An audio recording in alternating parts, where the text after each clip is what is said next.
Okay, then maybe we do start because the program is a bit tight anyway. On behalf of all of us, welcome to this tutorial. It is with great happiness that we're doing it again after several years. Give me a second, I was just told that while sharing, okay, is this better? This is screen sharing.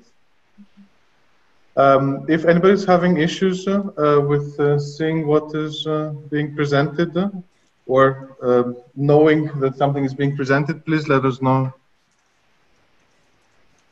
So I was saying it was a pleasure to be doing the tutorial again. We have done this a couple of times, but it has been many years since the last installment, and we are very happy to be doing it again, and we hope that this will be interesting for all of you participating. Very few words about who we are. There's Stephan Weibelzahl, who's currently at the Private University of Applied Sciences in Göttingen. There's myself, Alex, from Convexity, a company in Switzerland. And there's, of course, Judith from the Utrecht University in the Netherlands. A bit of what we know about the audience. Obviously, more people replied to the questionnaire than are currently present. But as you can see here, the makeup, at least, of the people who answered the questionnaires is predominantly people who have worked in personalized recommender systems and intelligent user interfaces. And there's, of course, people from other domains like personalized health, personalized social web, cultural. Sorry, this is the next slide.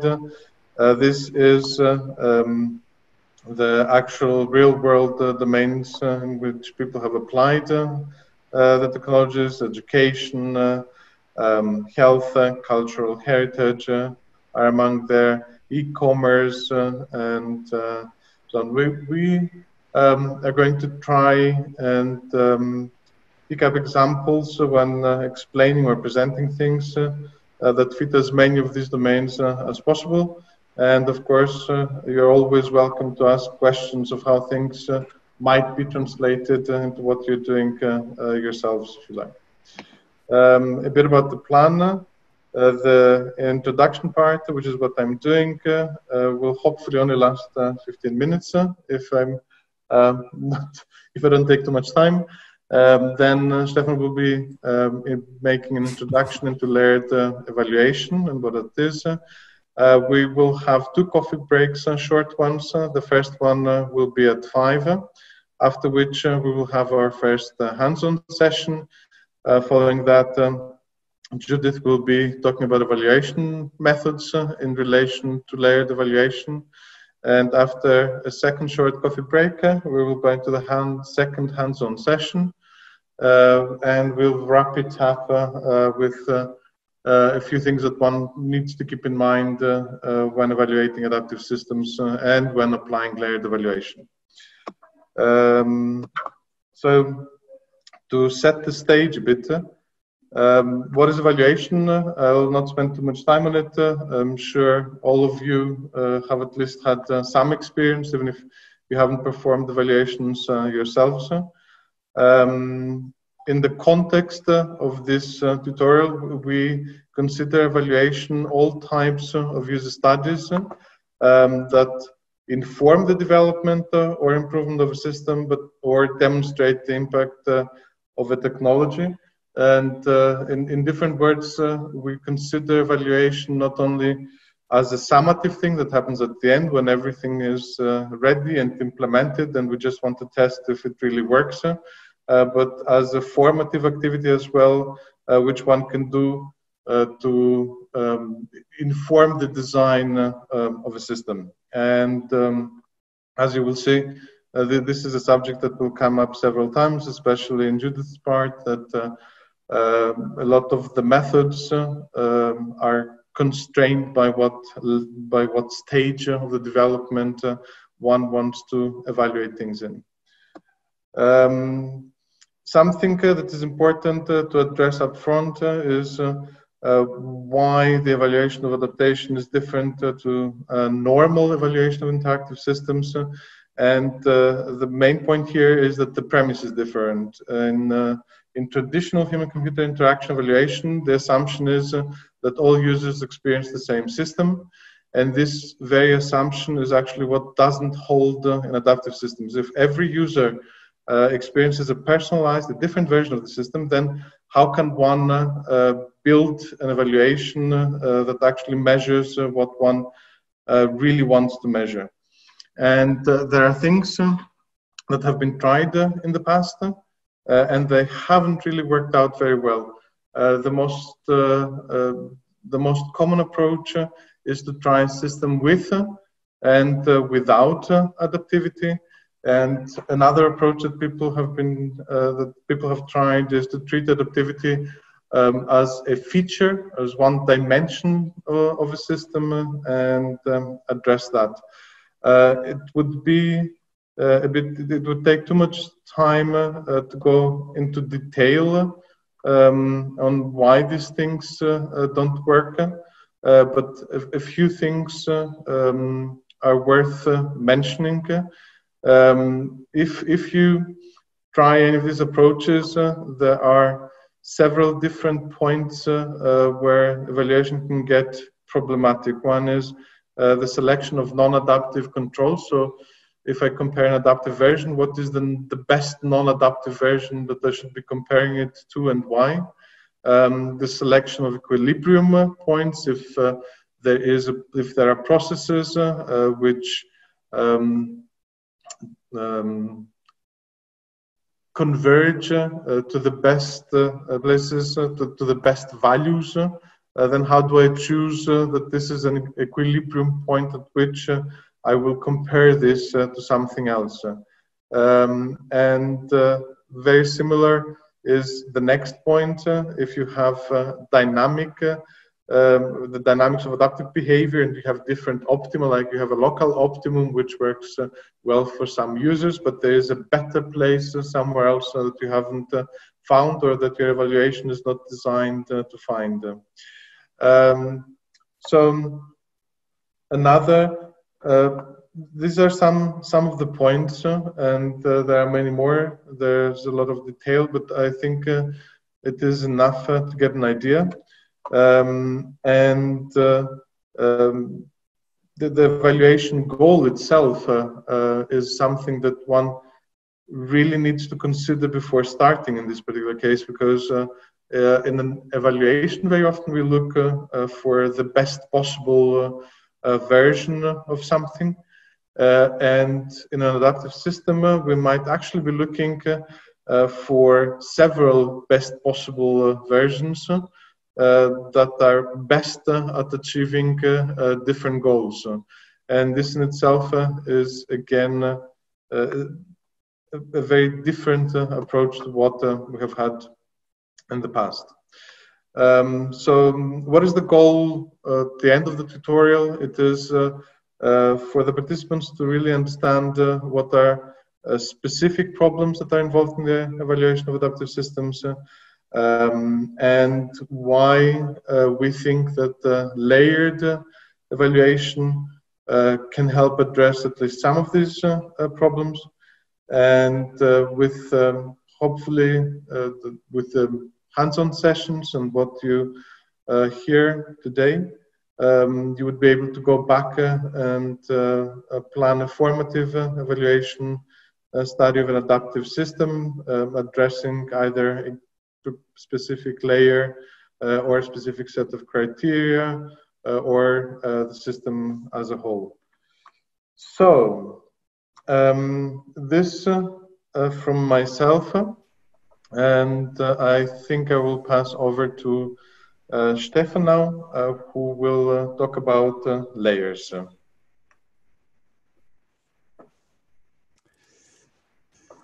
Yeah, very good. We are ahead of time unexpectedly. Let's see what we can do about that. Introduction of layers. So I think this is actually probably the main concept that we want to get across here tonight, or well, this morning, wherever you are today. And we learned from this pre-questionnaire that actually many of you haven't even heard about the concept of so-called layered evaluation.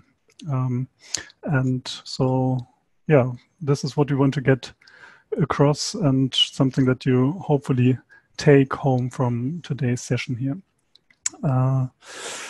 And we'll have lots of examples, but one example that will go through the following half an hour or so is this system called HTML-Tutor. This is a system that I was working about a couple of years ago, and the concept is really quite easy. This is an online tutorial system, so you can learn HTML, what else, and so you can go in and just look at some content and also answer some questions. But if you wanted to, then the system offered you to take a pre-test. This can be at the very beginning or can be somewhere in between. Suddenly this line here might pop up. If you want to take a pre-test, go click here. And then if you do that, you have to answer a couple of questions and go through that. And these questions are specially selected so that the system gets as much information from these answers as possible. You also get some feedback, whether you were right or wrong. And this is then used to adapt the system. This HTML-Tutor is obviously adaptive, and it adapts in several ways. One is, you can see here, a concept called adaptive link annotation. So this is like traffic lights. Green means, yes, you have covered this, and or we think, or the system thinks you know this concept, or you know this chapter, this section already. Yellow means you're ready to start, you have met all the prerequisites, so if you want to, you can go to that section. And red means you should not, or would be better not to go to this section yet, because you are missing prerequisites. So this is one way how the system adapts. It's called link annotation. And then there's a second way, second type of adaptation here, called adaptive curriculum sequencing. So throughout, there will always be these links here, suggested pages. So in the beginning, but also at the end of each page, there will be this link. And so this does not necessarily follow the structure of the table of contents, but will guide you through the course towards a concept or a page that would be the perfect place to start learning now. And so this is a couple of years ago, but at the time we were wondering, how can we actually evaluate this? How can we, the system was running, we had thousands of users on this and similar courses, and we were wondering how can we find out what's wrong? How can we improve it? So I'm asking for your suggestions. What would you do? What could we do to evaluate the system? Just raise your hand and then you can make a suggestion. What can we do to evaluate the system? There is no hand raising. Indeed. People are welcome to unmute themselves and make suggestions. So.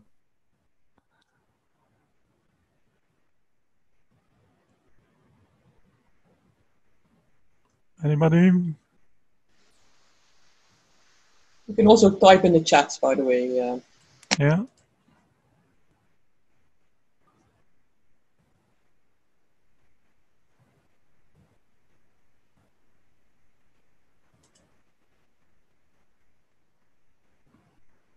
No suggestions? Yeah, there's one suggestion chat already, saying the most naive idea would have been having a control version.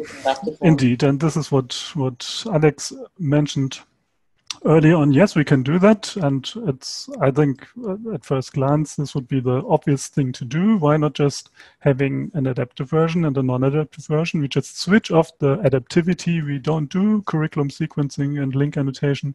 And then we check what happens, how do people differ in their behavior, in what they learn. And we did that, but well, there are some problems with that.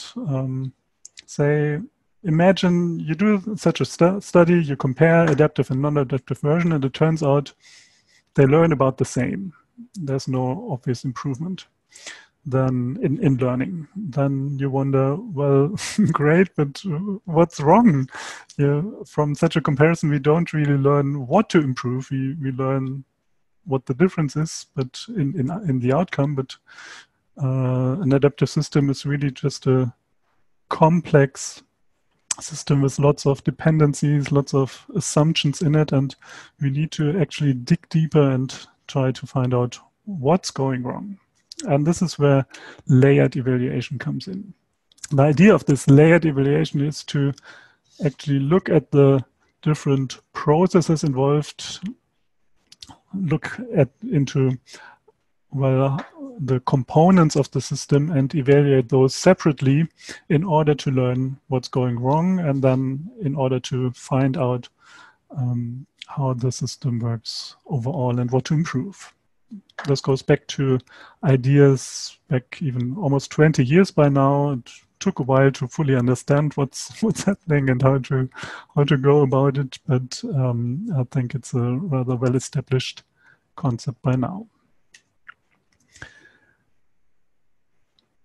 So this is what this section now is about. This next half an hour, I'll try to introduce those layers, those components that should be evaluated separately. And I'll mention criteria that would go with these layers, different criteria at each layer to use. We also need to think about methods. What method can we use to collect the data? But this will be later on then done by Judith. For now, we are just looking at the layers themselves and associated criteria. Here's an overview of these layers. An adaptive system is, I think even by definition, an interactive system and would have some kind of front end. Front end is not necessarily graphical user interface, but some way of interacting with the system. Could be display, could be speech-based, or whatever interaction you might have with your adaptive system. And I'm not sure whether you can see this already now, but the idea now is that there is some information processing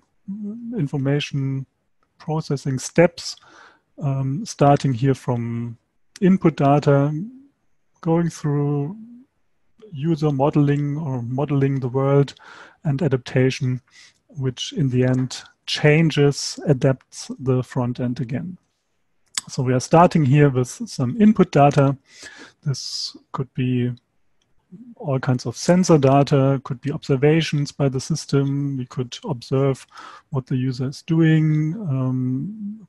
We could track the mouse or clicks, but we could have observation from webcam. We could have context data from whatever your smartwatch, or from, we might know about room temperature, whatever. Or we might have direct input from the user. The user answers some questions, completes a questionnaire, or like in HTML-Tutor, there might be answers to quiz questions. So we are collecting some data. We interpret this data. I'll tell you more about this later on. We try to give meaning to the data. From that, we actually model the world. More often than not, we are modeling the user, but we might also model the context or the interaction in some way. From that, we decide how to adapt to that current state, and we would also apply then the adaptation, so that in the end then the interface changes in some way and the user is exposed to a new version of the system. Now here in the middle, this might not be as obvious. We have, well, this is probably the heart of the system here with the user model itself, but there might be other dynamic models. For example, a context model, we might log the interaction history. There could be other models depending on the type of system you are working on, other dynamic models. On top of that, we usually also have some static models. So we might have an idea of what the current task is, or how the domain works. We might have assumptions about what we need to achieve, what we want to achieve at a certain point in time. And also, it's called adaptive theory here. We have sometimes more explicit and sometimes it's more implicit, but we have an idea about how to adapt. I mean, this is what the system is all about. The idea is here, the one size fits all doesn't really work, so we need to adapt, we need to change the system in some way, and the adaptive theory captures this. So we have an idea of how to adapt to a certain user types or models. So let's go through this step by step. I think I don't need to say much more about the models here in the middle of, this is the same as here. In the middle of the graphic. So we have static, dynamic models, as well as then this adaptive theory. Feel free to ask questions if that doesn't really fit with the system you are currently working on. We might be able to explain how it matches. And you see these dots here, that means we are open to extensions. Maybe the models, the example models mentioned here don't really fit all types of systems, but these would be very typical models involved. So the first layer, we call this collection of input data. This is really about the very first information processing step, about the data collection. We need to be sure that the data collected is actually accurate, is correct, is also complete. So accuracy is the main criterion at this stage. And well, often enough that we just take input data for granted, but actually it's not. You really need to check that the data you're working on, that is used then for modeling, that this data is correct, are correct. So, for example, I've done a bit of work on these variables like smartwatches and wristbands and stuff. And then very quickly it turns out the data is not as reliable as you might think. Maybe the user is not wearing the watch at a certain time, then, or the heart rate, the smartwatch might read out a heart rate, but often enough that's just very inaccurate. And if you take the data for granted, then all the modeling efforts afterwards might go wrong. In case of this HTML-Tutor, we checked whether the items, the quiz items, are actually reliable. Reliable means, in a diagnostic way now, reliable means would the user give the same answer later on again? How reliable is each and every answer actually? Or I know that many of you are working on recommender systems. Think about a movie recommender. In recommender systems, like movie recommender systems, often we would use ratings from other movies. And are we actually sure that this data is consistent? Are we actually sure that the data is correct? For example, well, maybe even the data collection mechanism as such isn't really working. There might be some widgets that give you wrong, that collect incorrect answers, but it might also mean that, say, the user is just is too lazy to provide answers, and then you have very incomplete data. Or think about a location-based system. In that case, often enough, we have issues with, say, GPS or other location measures that they are not as accurate as we think, and then you might draw wrong. Afterwards, you might draw wrong conclusions because you rely on these coordinates. So, message for this first layer: check your input data. Be sure that that it is correct, or at least be aware of the gaps and know where issues are, so that you can consider these in further processing steps. And this is actually how it works then for all the following layers. We started here with the first layer, which is basically a prerequisite for the following layers. And so we want to make sure that output of that layer is correct, or at least is as good as we assume then for the next layer. And this will be true for the next, all the layers then later on. One layer provides the output for or the input for the next layer. So we want to check that each layer is actually working. So let's go to the next layer, interpretation of collected data. We have checked that the data is accurate, but that doesn't really mean that we can interpret the way that we want it to interpret. Well, sometimes it's just trivial. So if the user clicks on the next button, that probably actually means that he or she wants to proceed to the next page. But it's not as obvious in all cases. Sometimes we give, well, or we put more interpretation to it. Here are again some examples. Sometimes we assume that a page that, like in HTML-Tutor, a page that has been visited, we tag this as known because the user has been there, but it's not, we can't take that for granted. Even if test items, quiz items on the page have been answered correctly, does it really mean that this page is known? Or take the movie recommender again, then same thing.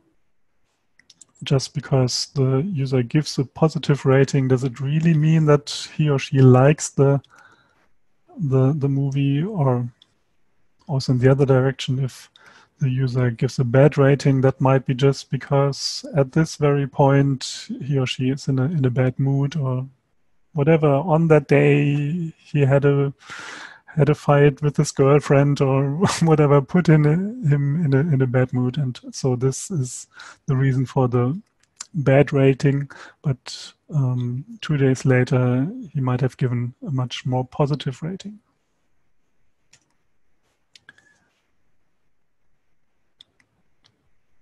So we did this with this HTML tutor system as well, and we compared what was labeled as visited and known in the system, compared this to real data, as in we actually gave an external knowledge test, post test, and like an exam, and we tried to find out whether those assumptions were correct. And in most, I'll show you some data later on, in most cases that actually worked well enough. Next layer, next stage, next processing step. So we have meaningful input data now. This is now where the real modeling happens, the user modeling. in most cases, this is really then the AI, where the AI is involved. So we draw inferences about what we think are the user's goals, the user's characteristics, preferences, whatever. We try to model this. This can be a simple rule-based approach, but could be really very complex inferences, depending on the type of system, depending on the type of domain. And again, we want to find out, does that model now, the inferences, do they really reflect the real state of the world? So we can check the validity of that system, or of those assumptions. Are they correct? But as you can see here, there might be additional criteria that are not as obvious.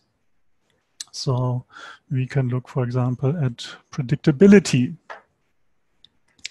So is the user actually able to see what will happen, or how the inferences were drawn? This can be quite confusing. You all know these examples from Amazon, where suddenly weird product recommendations come up that have nothing to do with your real preferences, are just based because you bought this present for someone else, or because some strange inferences were happening in the background. Another criterion that is also not as obvious but could be important in some systems is scrutability, open user modeling, finding out about these assumptions and maybe even being able to change those. For some systems, that's easy. You can just list all the preferences or list all the assumptions, but in others, there's a complex model behind, or even the neural network or something that can't be easily explained, and then scrutability may become a problem. We're also suggesting some secondary criteria here, comprehensiveness, for example, that may be not as important as, say, validity. But yeah, if you miss out on certain parts completely, then this may be a problem. At the same time, you want a very concise, or would be better to have a concise user model that is not too verbose, not too extensive. You want it to be precise. Also, sensitivity is an interesting one. Think about the cold start problem. So how quickly would the system adapt to changing preferences, to changing goals? We actually did this for the HTML tutor as well. For example, we taught people, we gave them lessons and then exposed them to the system, or exposed the system to the users, and checked how, so the users, the learners had learned something in between, and we checked how quickly the system would find out and would adapt again to the new situation. And yeah, so sensitivity in some domains can be very important, so that you find out quickly what the situation is.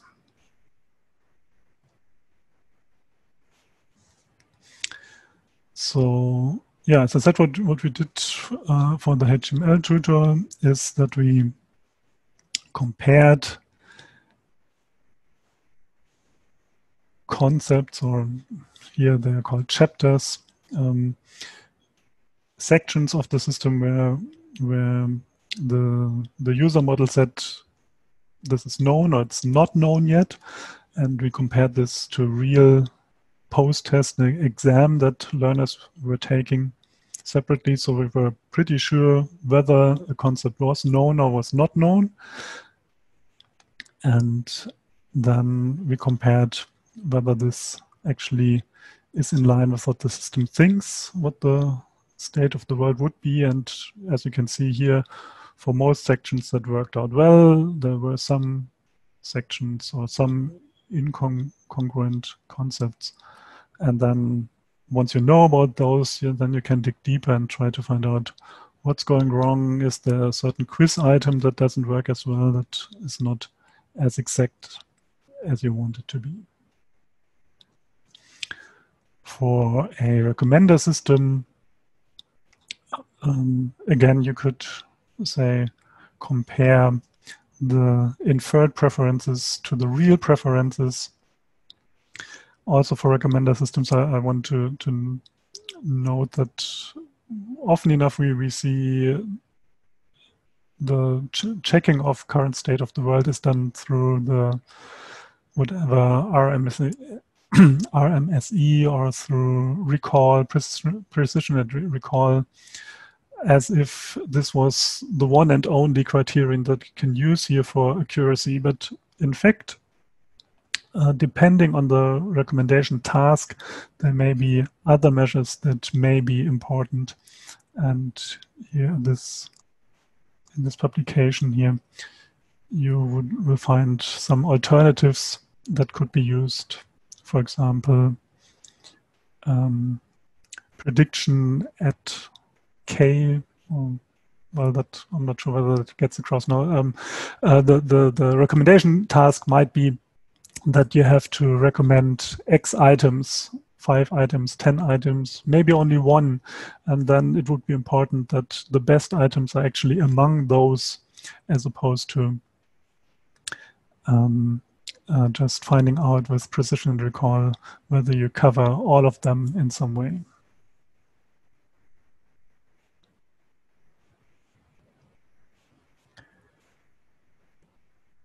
I think so far it's obvious enough, but the last 2 layers are a bit more tricky now, because my experience is that people are, first of all, are often enough they are not aware of this, the difference, and they can't easily put them apart. But in fact, I think it's actually a very important distinction. We start with decide upon adaptation. So we found out what the state of the world is. We found out these are the user's goals. These are her preferences. This is what she likes. These are the items that she likes. This is the user model. But that does not necessarily mean that we know how to adapt to these. Sometimes this is called the so-called efference step in adaptive systems. So how can we actually adapt to that user model now? Because it may not be obvious that it's actually necessary to intervene. Even if it's obvious, even if it is obvious that we want to intervene, it's not quite clear when to intervene. Say, for example, the movie recommender again. So we found out this would be the perfect movie to watch. But maybe the user is right now watching a movie. Should we actually intervene now and, like, in the middle of the movie, come up with this splash screen and say, look, we found out this is the best movie, watch it now? Probably not.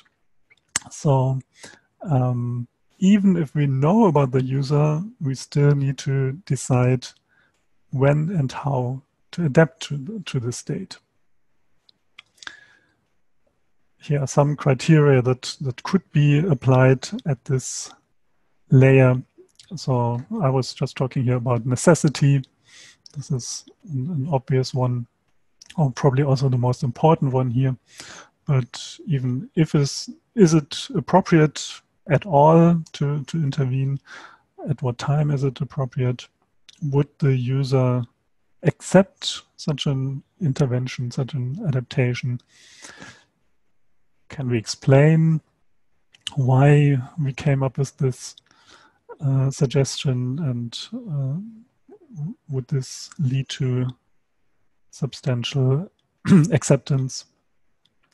Also, we might have an idea of all the recommended items, recommended products, recommended movies at a certain point in time, but then from those we might want to select certain ones that are, say, more diverse, that help to improve the breadth of the experience. And in other cases, we just keep it to those that are just the best, most suitable items overall.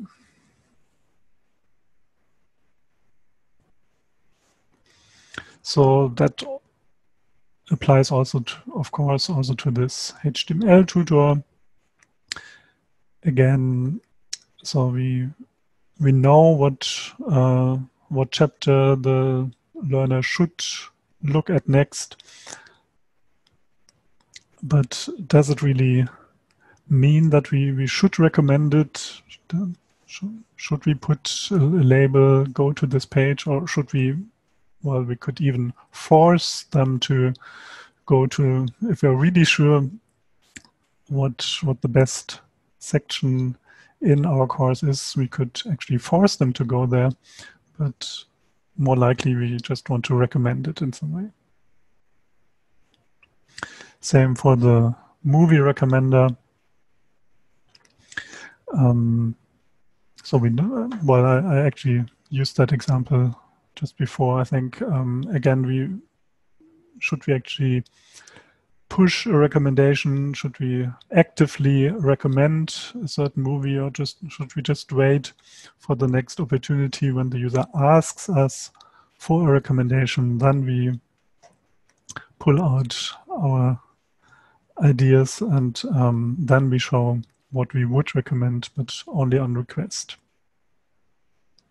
Yeah, so this is, I think, really an important distinction here. And I hope you can see this now. Modeling is really not the same as then adapting, even if in some systems things are a bit, say, mixed up. These are different decisions. Sorry.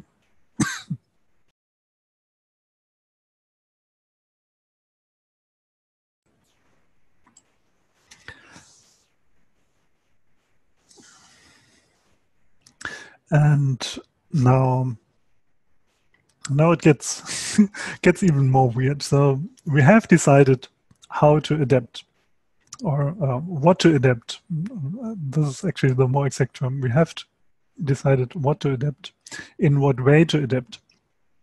But even then, there is usually different ways of how you can adapt, how you can implement this adaptation decision.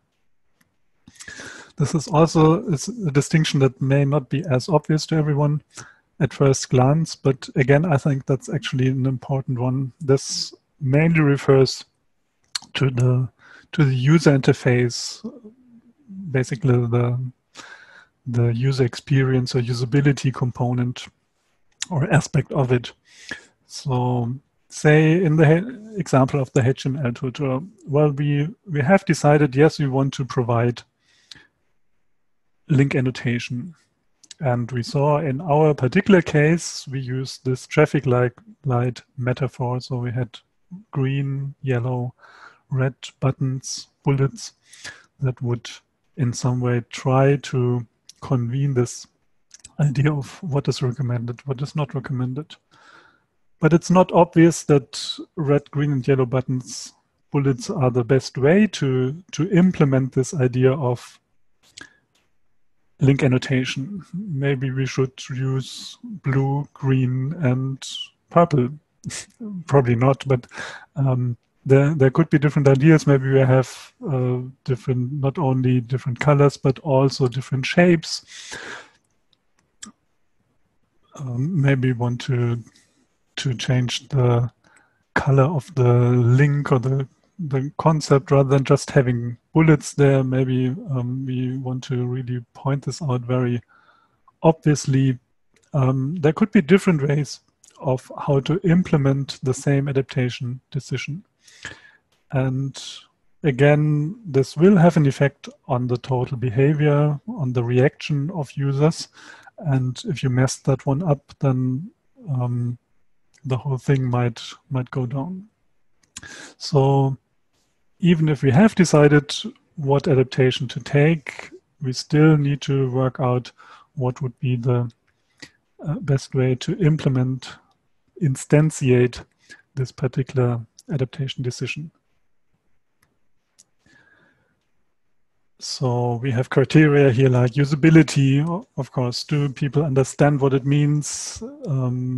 Are they aware of, is their attention drawn to it?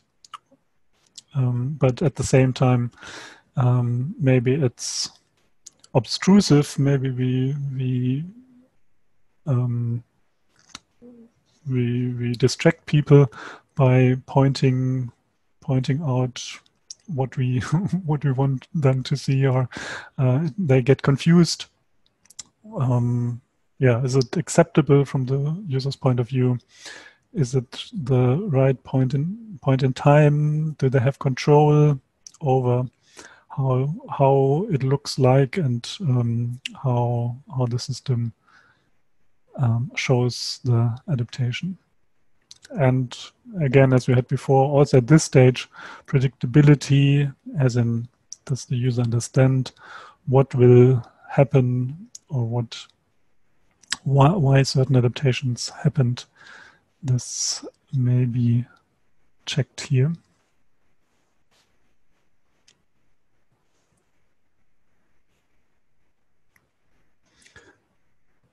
Also with the HTML tutor, we were working on some examples on that, and like we tried to change the formulation, or the, as I told you, originally it said continue with the next suggested page, and then you can make a more strong formulation, something like, well, we know that, or we think that you're aware of this and that, and or of certain prerequisites, and thus we now highly recommend that you go to this next page.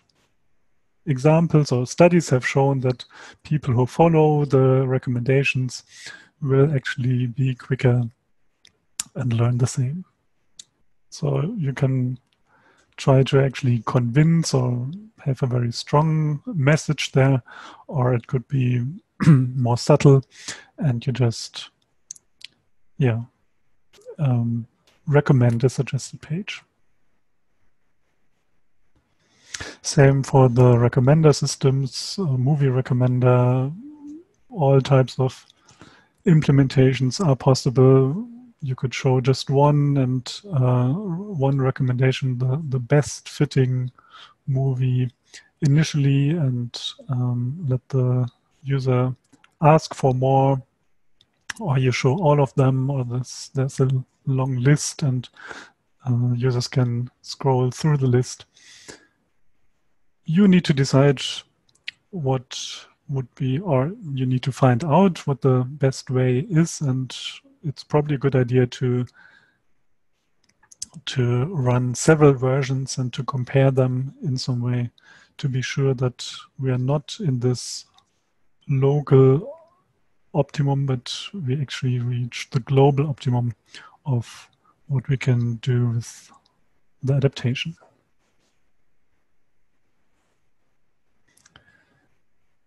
So we're now through. Stephan, may I interrupt you, because I think there's a nice question that needs to be answered also live about what exactly does breadth of experience refer to in this context? Here, this one.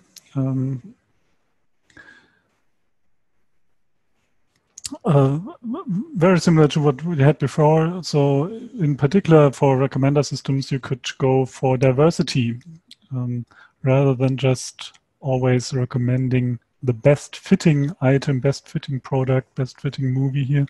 You can try to actually broaden the experience and show not items that may not fit as well, but that would get you out of this personalization bubble, because in the end that might then mean that once you have experience with you have seen other, say, movies from a genre that you haven't watched before, then you might like those, and this opens up a complete new area, and you get out of the bubble in that way, and so this might be a criterion. And now on the interface level here, you might want to find ways of how to get this point across of, well, see, this may not be the best suggestion, but we think this is an interesting suggestion. Try this out. Could be an idea. Actually, I don't see, or I'm not sure how I can see the chat. It's okay. You're watching it, okay? And you tell me if there's something else happening. So we've gone now through these information processing steps, and now we have actually adapted the interface. Beyond that, there are some criteria that apply to, well, we labeled it as that apply to all layers, maybe not each and every one, but something that really cuts across the layers and doesn't really make sense to stick or to put it only at the level of one layer.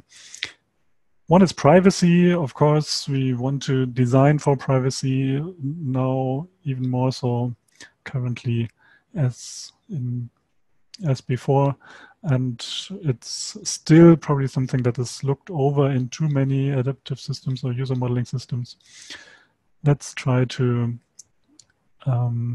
achieve high privacy for users, despite the adaptation and despite all this data collection that we do. And so in all the information processing steps, we need to consider how to improve privacy, or how to, for example, throw away information that we don't want to keep or that we should not keep. Transparency, well, we had the scrutability mentioned in some of the layers. Transparency is related to that, as in, can users see what's happening? Can they do they have expectations of what would happen? Like, if I rate this movie high, what will the consequences be? And also related to transparency, then even controllability might be important, that if things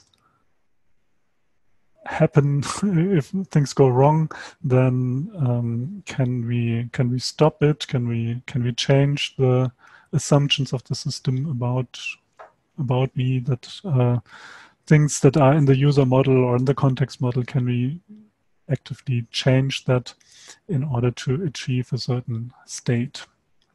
Privacy, transparency, and controllability probably need to be considered at all the stages. And now, once we are through, and once we are sure enough that the layers work and that input and output of the different layers is of good quality, now we can look at the system as a whole and then actually try to demonstrate the overall advantage of the system, or the benefits of the systems overall. So often enough, this is about effectiveness or efficiency. Sometimes it's just, if I may call it that way, just about the usability. It's easier to use, or more straightforward to use if we adapt. And more often than not, we have system-specific criteria that are specific for this domain or specific for the task of the system. So we can't really list all of these here. And for example, for the HTML-Tutor, we did that. We had this overall study, as discussed in the very beginning of this lesson. So we actually got users to use the system, and some users were taking a pretest at least for some of the chapters, and then we compared what they were doing, 140 learners, and we could demonstrate that in the end, again, this is an external separate test, in the end they had the same knowledge, gave the same, even better, but statistically the same level of knowledge afterwards. But those who took the took the pretest and were guided through the system, those were much quicker and so achieved the same level of knowledge in lesser time.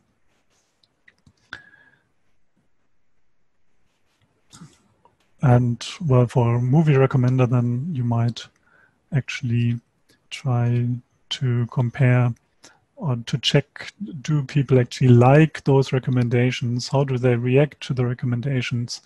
Rather than just looking at accuracy, really try and maybe, well, sometimes we check the prediction, but actually checking, do they like this type of recommendation? Would they follow the recommendation? Maybe not even just the recommendation, but do they like the movie that is recommended? And if they accept the recommendation, that might be actually the ultimate goal.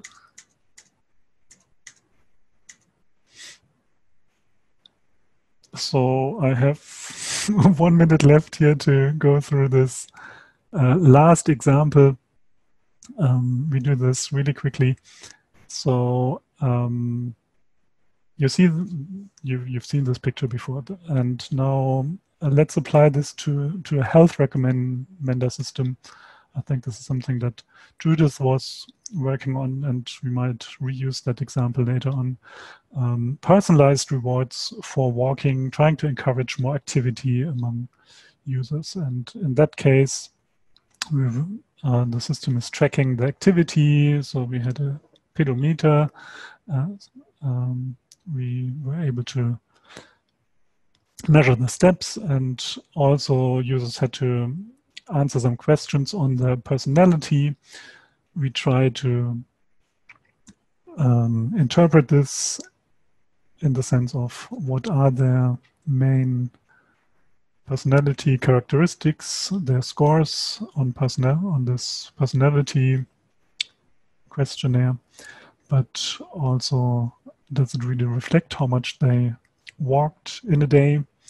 Then, as I said, that's not obvious. The data is not always accurate, and we need to find out how accurate it is. Then, once we have that, then we can draw conclusions as in what is the user's performance this week? Do they have they met their goals?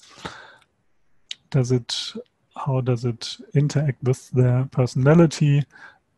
And based on that, then we can award so-called status rewards. We can praise them or warn them, whatever they have done in the week. But again, it's not as obvious. Let me point out this difference again. This is just about deciding what to reward or what to tell them, and the next step then applying adaptation means how to do that. What would be the best way actually to show it, or in what formulations to use. So taking this all together, this is the very last slide in this section. Layer deviation breaks down this process, adaptation process, into different constituents, different components, and we recommend to evaluate those separately. it's a suggestion in the end. It may not each and every layer may be as relevant for your particular system that you want to evaluate, but I think it's a very good way of pointing out where interpretation problems could arise and what problems may arise if you do a simple study on, say, even just adaptive, like the famous adaptive versus non-adaptive version, and what could be issues in interpreting the results. I'll cut this short for now. And give me 1 more minute. Later on, we will have this hands-on session. We will break or create working groups, and we will give you 2 example systems, or we have 2 examples. We brought 2 examples of systems, and we want you to apply this idea of layering, apply this to the system and discuss what criteria to use, what to evaluate at all, and what criteria to use at each stage. Okay, I'll stop here. Yeah. For those who want to use the time of the break that is now starting, we have shared files in Slack and in this window, which you might want to download and have a first look at. But let's give everyone a few minutes to breathe, and we'll be back at 10 past. All right, is everybody back? Not everyone yet. So I think it's better we go ahead. Now I'll briefly introduce the idea of this, what we call hands-on session. So as I said, the idea is that you learn how to, or get more experience in how to apply these different layers and which criteria and which methods to use for these layers. And now in the first part, this is actually about identifying the layers and deciding what needs to be evaluated. We give you examples of systems. You've seen in the chat these leaflets, or a leaflet with 2 systems in it. And there are actually 2 of those. I'll skip forward here. There's an adaptive supermarket. As you might expect, this is an online supermarket, and so we watch what the user is buying and browsing, what he or she is searching for, what they are purchasing. And based on that, initially we may just do some classification, but later on, when we have more knowledge about the user, then we might start with collaborative filtering and recommend items.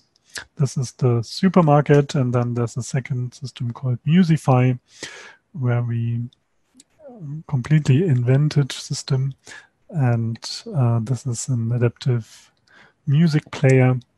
And again, we get feedback about what the user is doing and how they like certain music, and we recommend, based on collaborative filtering and machine learning algorithms, we recommend what to do. So these are the 2 systems, and the idea is that we assign you into these breakout rooms in groups of about 4 each. It would be good if one of you could open the template. One of the documents is called template, where you can fill solutions or ideas that you are discussing. First of all, you probably need to read the system descriptions in the leaflets and then actually discuss how the layers apply here. So this is the goal of the first session, trying to find out what needs to be evaluated, and in particular then which criteria could be used. And it's probably good if you don't even try in this short time, if you don't even try to apply all the layers, but maybe focus on one of those and try to work this out in more detail. At this point, we are not looking at how we can do that and which methods to use, but really just which criteria to use for a particular layer. This will take about, well, now it's only 15 minutes, and then we come back and hear more about the methods. All right, so I think you will be assigned automatically now into those groups, and we will pop up in the groups and try to support you when discussing the system. Alex, Judith, did I forget any important information? No, I just saw the question, is it possible to have a summary for each layer? I think what we'll try to do is we will pop up in the breakout rooms that will be created. Can you leave it just for now? And we will try to prepare it very quickly. But if you guys just don't mind taking a screenshot at the moment, just to make it faster, and we'll try and prepare something and send it also in the chat and on Slack as well. Yeah. So for the process, once again, everybody will be assigned to breakout rooms. And Stephan, Judith, and myself will pop up in the groups to try and help, especially if you have questions or need some input on how to proceed. So, see you all soon. Okay, welcome back in the main session where my presentation will start as soon as all the other people have discovered how to get back to here as well. Are all the groups back now, Doris, or? Everybody's back. Everyone is back. Good. Let's get started. I'll share my screen and okay. So in this session, we're going to talk about the evaluation methods. So how you can actually evaluate the individual layers once you've identified which ones you want to evaluate and on what you would like to evaluate them. And this will be a combination of some older methods, but also methods which have to be adapted specifically to adaptive systems.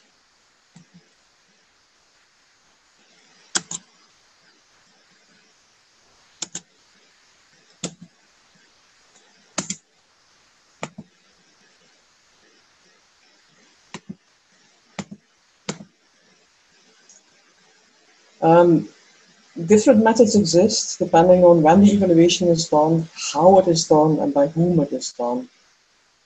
So partially this was already mentioned by the others. If you are doing an evaluation, in principle, we would like to do the evaluation at every single stage of development. So not just at the end, but also towards the beginning.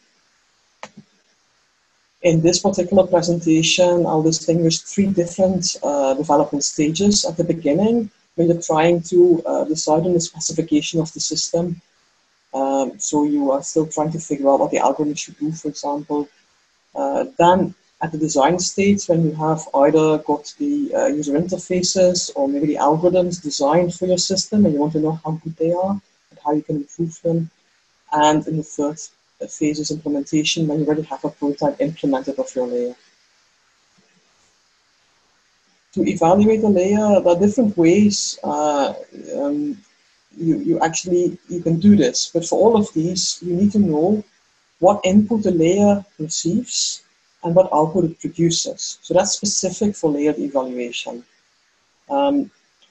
So there are 2 ways in which you can provide the input it receives. Either you give it to the person evaluating the layer. So I'm using a little present here to kind of indicate giving it to the participant. Or you let the participant decide what the input is going to be. And I'll show you examples later about how this can be done. Now, input could be input over a longer period of time because, for example, you might have tracked people's interest over a longer period of time. So the input could be a user model which has been built up over a long period. for you to then evaluate the certain adaptation layer, for example. Then you also need to know, as an evaluator, what output the layer produces. And again, you can either show this to the evaluator or let them produce it. But to show the output might require some additional effort, as not all the layers have graphical user interfaces. And also, output might sometimes be hard to distinguish. If you are looking at the apply adaptation layer and the decide adaptation layer, sometimes it's quite difficult to separate them properly, because you might be looking at not just what it has decided to show you, what recommendations it's making to you, but also how it's actually showing them to you. And again, we will come back to that in the different methods. Now, to evaluate the quality of a layer, you can either get people's opinions, so analyze the strengths and weaknesses of the layer, or you could compare it against a given criteria, heuristics, or a gold standard, or you could look at task performance. Who does the evaluation? Well, the most realistic one is probably using the end users of the system, as they are, after all, the ones who are going to use the system. However, very often with adaptive systems and layered evaluation, you might also have to use experts.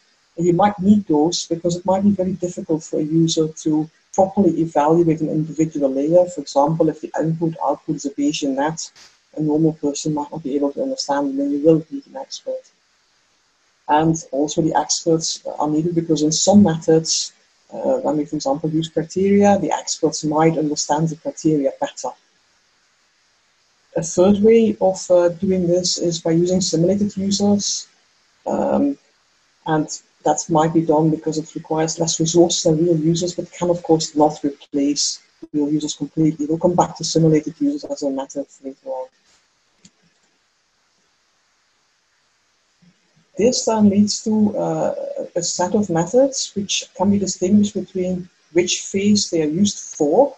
So that's what the little things indicate, specifications with a design, how the input is provided or given, so given or provided by the participants, and how the output is provided.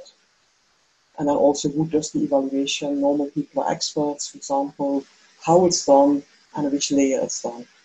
Now, you don't need to understand this table yet. I hope that by the end of this presentation, you'll be able to understand this kind of table. It's not just these methods, there's actually another set of these methods used in the implementation phase. There are more methods out there. These are just done to give you an example of the kind of methods you can apply. But of course, whenever I say focus group, I could have said interviews or diary studies, or so there will be others, but this gives you examples of how they're done. So to start with the methods for the classification phase. There are three methods I'm going to discuss, and the first two are pretty good when it's a task humans are good at. The latter one, the data mining one, which is used a lot in, for example, recommender systems work, is only applicable if actually gold standard is obtainable, and we'll come back to that when I discuss the method. So, starting with focus groups. And so if we're in the specification phase, we might want to understand what the layer's performance will be like. So traditionally in focus groups, you tend to talk to people about the problem and ask their opinions. For example, talk to them about the design of a user interface and ask their opinions on it. In these kind of layered evaluation, it's more about the layer's performance. But this means that we have to show them the input into the layer in a user-understandable way. And as I said before, that might mean that I might have to use experts in my focus groups if the input is a Bayesian network model, or sometimes with some layers I can actually just use normal people. Now, as adaptation takes time and is dynamic, input might have been received over a longer period of time as already discussed before. So just to give you some examples. Now, suppose we're looking at the modeling layer of an intelligent tutoring system, and we have the learner has answered a certain percentage of questions correctly in the last two sets, and maybe the learner is leaning forwards. The question then is, to the focus group, what do you think the learner's emotional state is at this particular moment in time? What do you think? I think most people might start saying things like, the learner seems to be engaged with the learning is doing okay, is probably feeling quite happy, is doing fine. So those are the kind of discussions you could then have in a focus group, and this might then inspire the specification of how you're going to design your modeling layer. To give you another example, this is an example from focus groups we have been running for package recommendation.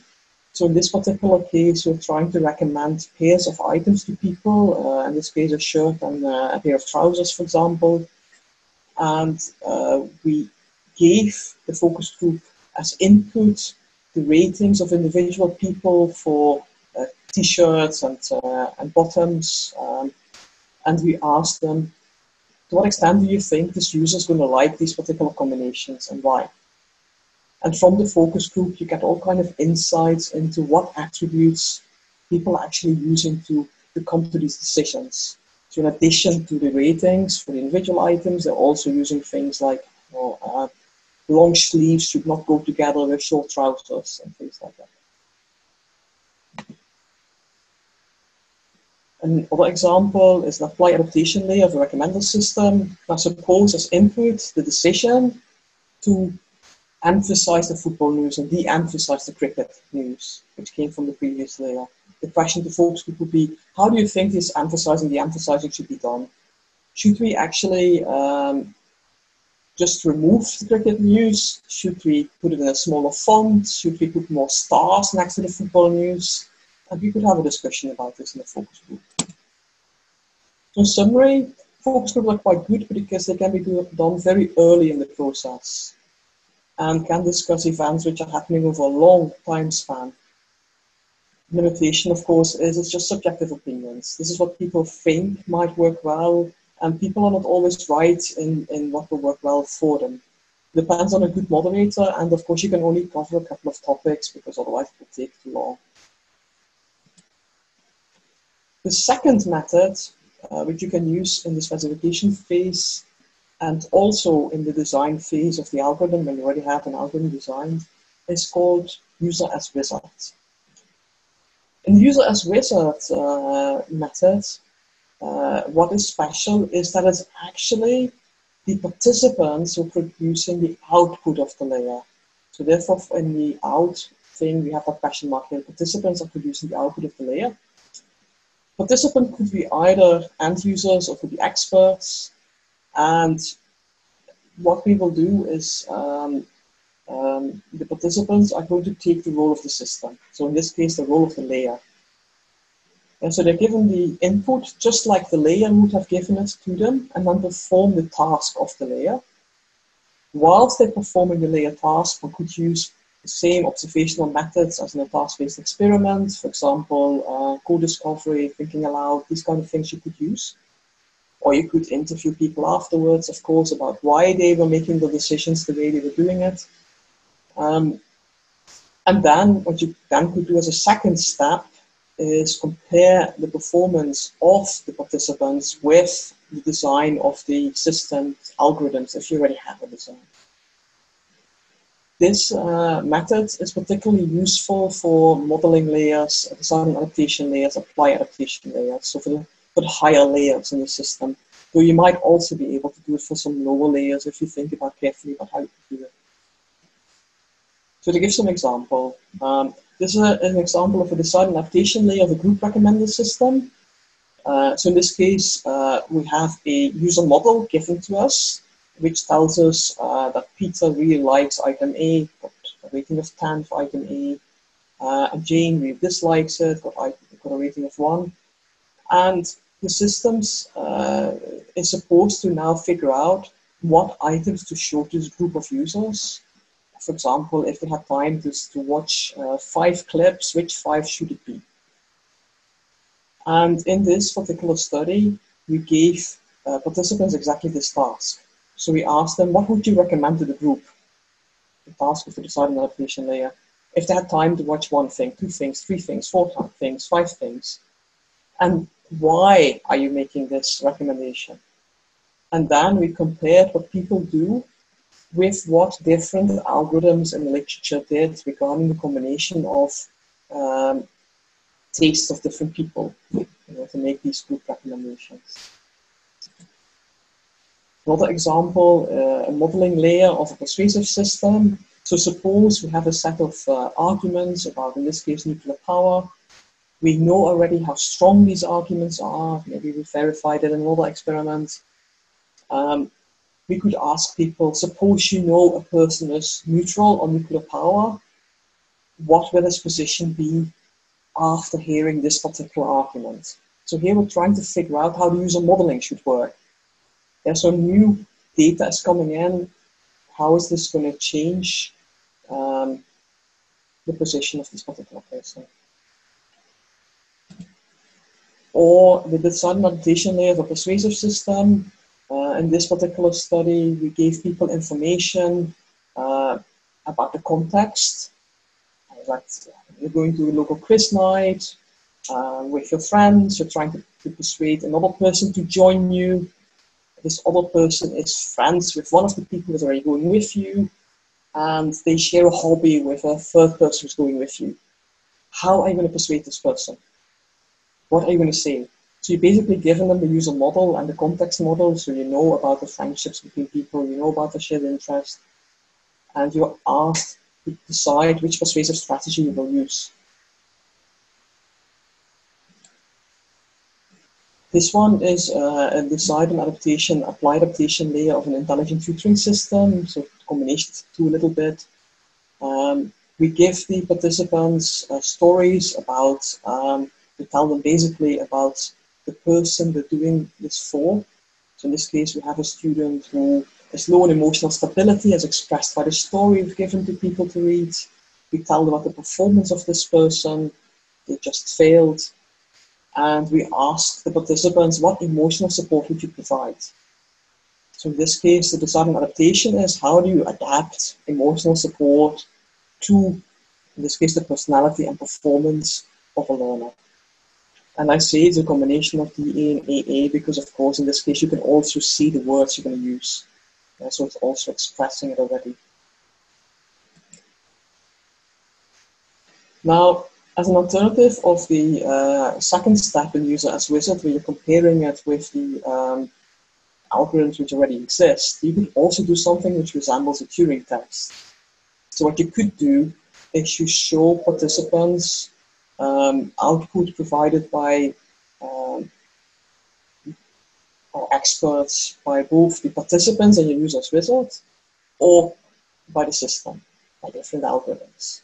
And you get the experts to judge the output without knowing who has produced what. And then you can see whether the output produced by your algorithms is just as good, rated just as highly by the expert as the one which was produced by the participants. So are you just as good as a human when you are producing your the things in your layer? And we did this, for example, with automatically generated hierarchies. So this is like an intelligent user interface kind of topic.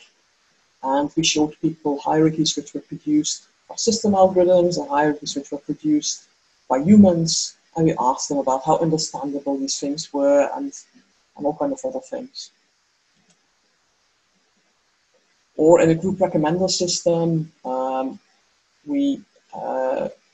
we basically had algorithms to decide what we should show to a set of people, and based on the user model of the individuals, which is shown with the ratings at the top. And in this particular case, we showed people different sequences, like, you will be first shown item A, and then item C, and then item E, for example, and asked them, how satisfied do you think everyone would be with this? So this is to evaluate how well the design and adaptation layer is doing, because those different sequences they were looking at came from different kind of algorithms we could use, and also from different participants in our user as wizard study. So in summary, this user as wizard method is quite good because you can do it before the underlying layers have been implemented. It's the users who are going to take the role of the layer.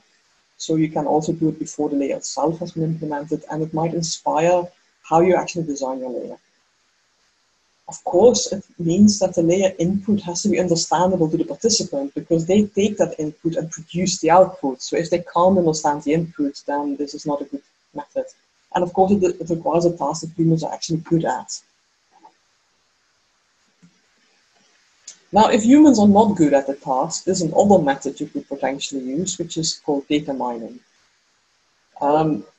This method, systems are basically, you're basically using machine learning and things and statistical approaches to look at your data and to figure out what inputs should result in which outputs.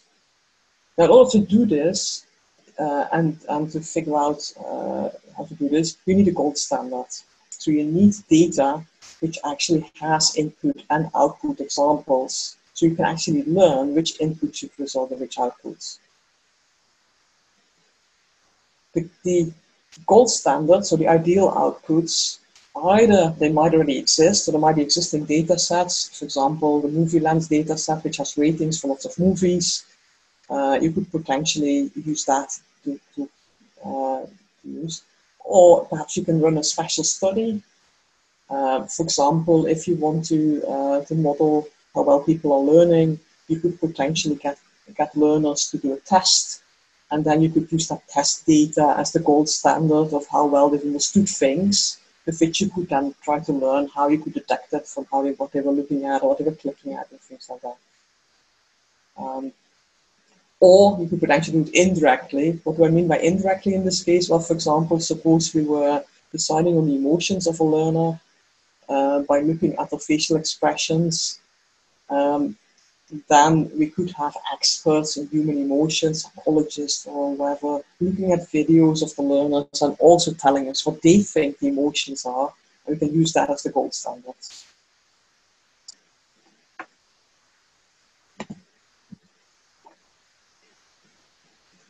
And this is an example of one of those studies where they did something like this. They were trying to deduct emotions from dialogue features.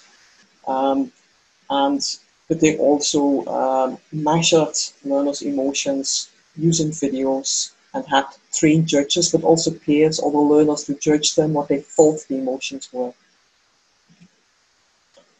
In summary, data mining is pretty good at finding patterns in data. Limitation layer needs a gold standard, and normally it's unsuitable for the higher layers just because you need a gold standard. So it's typically pretty good for the lower layers. So moving on to the design phase now. In the design phase, you can use focus groups again. You could use cognitive walkthroughs, heuristic evaluations, or you could even use a user test if a Wizard of Oz technique is used. So starting with the focus groups, so in this particular case, you show people the design and ask for opinion. Now, in this case, the design is the layer's performance. So you actually have a discussion about, given this input and this output, how well do you think this layer is performing? You might need experts again, and again, the input could have been received for a long period of time, just like when it's looking at the specification phase. In this case, because the output is also provided to the participants rather than produced by the participants, also the output needs to be understandable, obviously, to humans when they're doing this in a focus group. Again, this is done mainly for the higher levels, so for user modeling, design adaptation, apply adaptation, just like it was when we were talking about it in the specification phase. So for example, suppose we are working on the modeling layer of an intelligent tutoring system. The input might be interpreted user actions. So in this case, how many items they could write on particular elements of a test.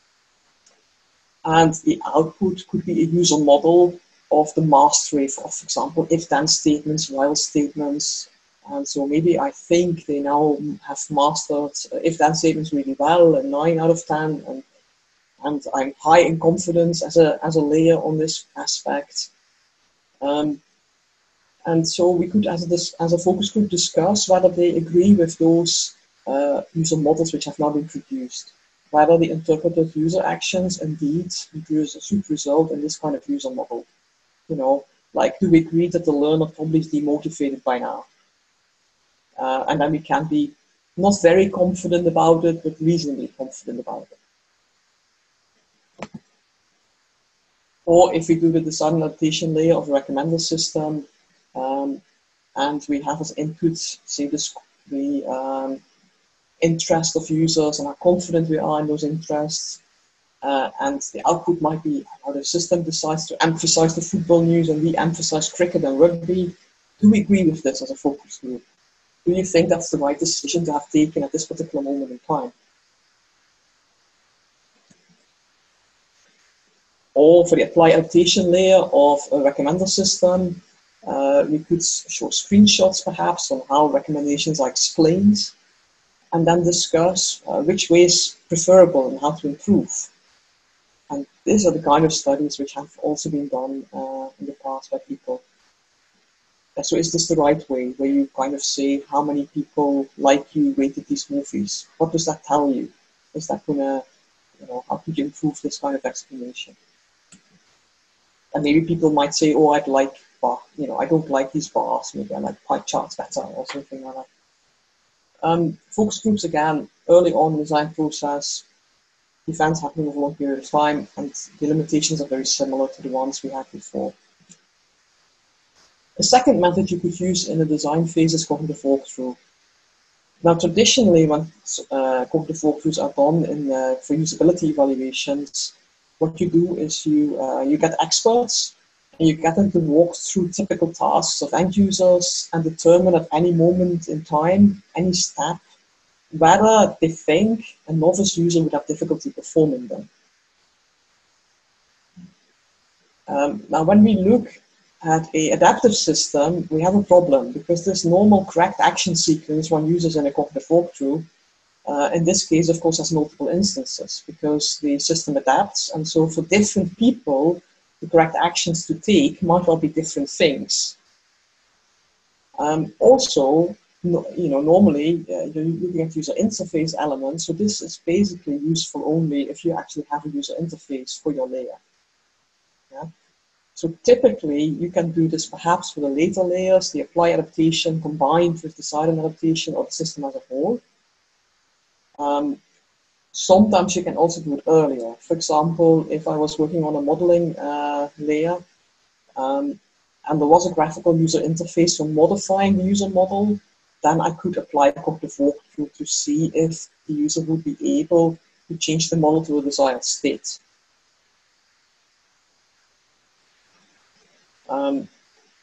Now, there are other ways you could do this. Now, suppose you don't have a graphical interface for modifying it directly, then maybe if you had a graphical interface for the layers below, and the correct action sequence can still be made somehow for the algorithm for the modeling layer, then you might still be able to do it, but it becomes a lot more complicated.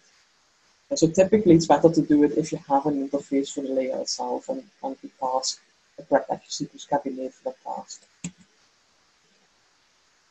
So the nice thing in cognitive walkthrough is always a task focus early in the design process, but it's very heavily query related and only looks at learnability, so the first time people do things, and therefore doesn't really cover adaptation in itself.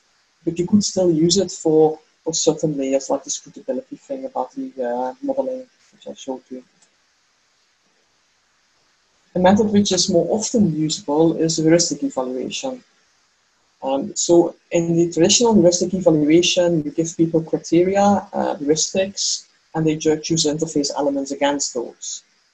But actually, there's nothing stopping you from doing this even if there are no user interface elements. As long as you have criteria against which you can compare a layer, you can use this one.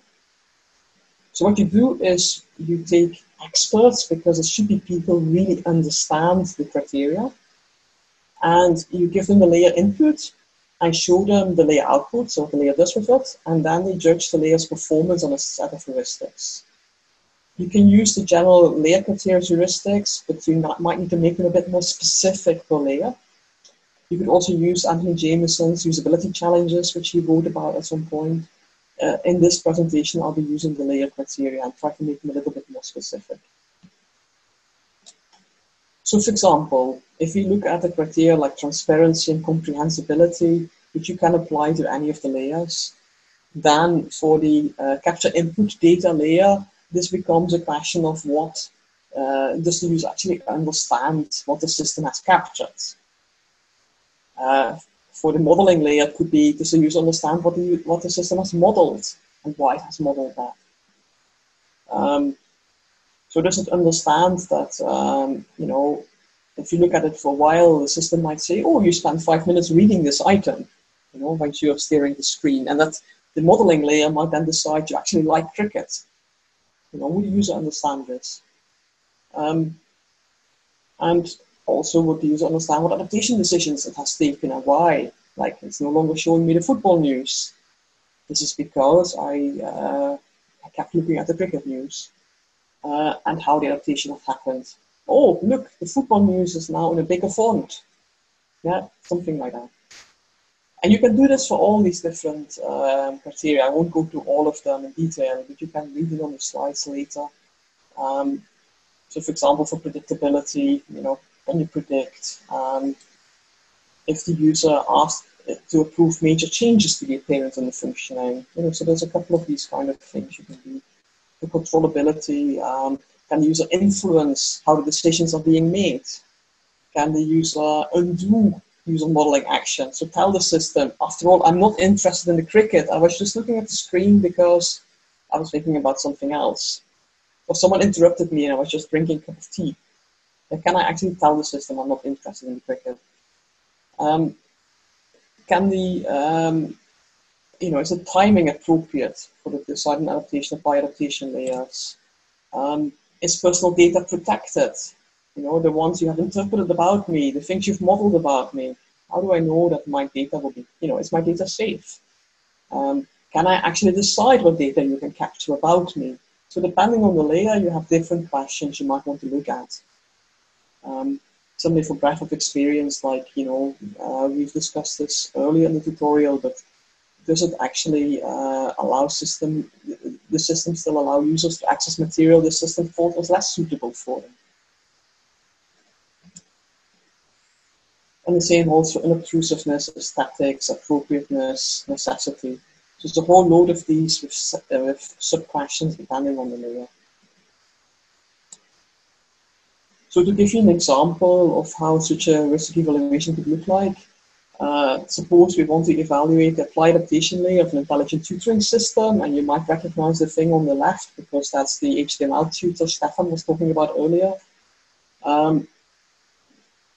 The question here is, he was using those traffic lights, the green, yellow, red things, to indicate whether users were ready to learn a particular lesson or had already mastered the content of the lesson or should not go into that lesson yet because they weren't ready for it. So if we use those questions, we could then ask things like, are the symbols we're using clear to the user? Yeah, are they speaking the user's language, is what Jakob Nielsen would have said in the old days about heuristic evaluation. Does the link annotation make the interface inconsistent? Is it visible to you what the system status is at any moment in time? Can the user get rid of the link annotation? And can they change the way the annotations are done? For example, you're colorblind, you don't like red and green because you can't see the difference. Could you actually make it do something else? So those are the kind of questions you could ask during a heuristic evaluation. To summary, this one is good because it's applicable more widely than just graphical user interface. You can do it early in the design process like the others. You need, of course, an appropriate set of heuristics, and this might also depend on the system you are developing, the domain of the system. And experts are not real users, so while you're using experts so that they actually can understand the criteria, please keep in mind that you might also still need to ask the real users, because maybe the experts think everything is perfectly clear, and the real user would not think the same thing. So finally, let's move to the implementation phase. So in the implementation phase, we'll be looking at 4 different methods: user testing, playing with layers, simulated users, and cross-validation.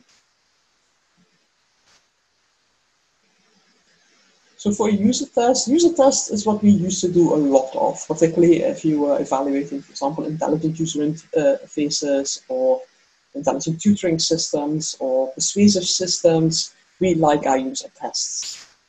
Yeah, and typically what you do is you give evaluators well-defined tasks to do, And then you measure, for example, how quickly they can do the tasks, how many mistakes they make, and you can observe them. Yeah, so you might use observational methods such as thinking aloud, co-discovery to kind of understand what people are thinking of whilst they're doing the task. You might interview them afterwards, you might do questionnaires afterwards. And that's still the same if you're doing adaptive systems. However, and in this case, you could do things like how fast can they find a group they like, or how fast do they learn, which adaptations that they like, which confuse them. There are a couple of problems here. One problem is adaptation takes time. So it can take a long time to learn about the interests of a user, if you're in a recommender system, or to figure out how well they understand all these different topics in a tutoring system. So solutions often to this are that you do longitudinal studies over a longer period of time. The other thing, of course, is if you do a layered evaluation, remember, we are trying to evaluate just one layer and not a system as a whole necessarily. You have to make sure that the input to the layer is correct. Yeah, so if you want to evaluate the decide adaptation layer in isolation, you have to make sure the user model is correct, which goes in. So how do we get this correct user model? How do we make sure that the user model actually is correct before we kind of start evaluating how well the decide adaptation thing goes? So what we typically therefore do is we focus on the higher layers, we focus on decide adaptation, apply adaptation for this, and then we have the model either given to us by the user, so that we know for sure it's correct, the user tells us what the user model is, or we provide the user model to the user and call it an indirect experiment. And this is better easily explained by giving you examples, I think, so that's what I'm going to do. So to start with, suppose I want to evaluate the transparency of a recommender model, user model. I need a system which works at least up to the modeling layer. And the question then is, do they understand how the modeling works? For example, I could tell them as a task, you know, make the system believe you hate cricket and love football. Yes, if they can do that, they understand how the modeling works. If they can directly interact with the model, I could also test the scrutability, how easily can they actually change the user model to reflect, you know, the real status. Now, in an indirect experiment, the user performs the task for somebody else rather than for themselves. And we can control the kind of person doing the task for. That's how we can give them the user model. So, for example, we did an experiment where we were trying to investigate how diverse recommendations should be in a book recommender. And what we did was we gave users the task to buy a book for somebody else. And because it was for somebody else, we could tell them exactly what that other person was like. So we could give them a user model about which authors this other person liked, what genres they liked, and all these kind of things. And then we could see how diverse they made the recommendation set for this other person who had in personality as themselves. That's what we said. And we could measure, of course, the participant's personality. Yeah? This means we don't have to wait to build up a correct user model. We don't run any risks that the user model might not be accurate because we just give it to people. Of course, there is a slight problem with that, in that it might be less natural for users because they're doing an indirect one. And it might make the results a little bit less reliable because you haven't tested it really on those people, but you've done it indirectly. So, for example, I might tell a user to select a lesson to suit a learner. And I can tell them a lot of stuff about that learner. Yeah? And what the system knows these kind of things. So for example, I could tell them how well the learner had done on other topics in the past. I could tell them how much effort the learner had put in studying those topics in the past. I could tell them the personality of the learner, that the learner has low self-esteem, for example. And this is actually an experiment we've done. Yeah? And then I could ask the user, select a lesson that suits this learner. What lesson do you think this learner should now do? And then I could measure things like how quickly can a user decide this? Or, is the user making the right decision as judged by teachers, perhaps, who have seen the lessons? Does the user think it's a pleasant way of doing this? Do they trust the system? And I could ask them to do co-discovery, so we have two users doing it at the same time, talk to each other, and so I can figure out what they're thinking, or just ask them why they're doing things in a particular way. Another variant which we often use is a Wizard of Oz variant, which means that we can test a layer which isn't implemented yet. When I spoke about methods to use for design, I said you could also do a user test. At that moment, if you used Wizard of Oz. Now, Wizard of Oz is an old-fashioned thing which we invented when, for example, we wanted to test speech systems in a time when they were not very good yet. And so what we would do is we would tell the participants that they were speaking to a computer, and they would be just speaking at the computer as if the computer had good speech recognition. And in reality, whatever this person said would just be typed in by someone else. So the speech recognition bit did not have to work yet for people to test whether the dialogue system actually worked. So whether the interactions would work if the speech was recognized accurately. And this is the same here. We could potentially test a layer which has not been implemented yet if the experimenter could do the bit the layer normally does based on the input by a user. So in summary, it can be quite natural for users to do tasks with systems and with layers because this is what they normally do. It can provide objective performance measures. In limitations, of course, the layer has to have been implemented or you need some Wizard of Oz setup.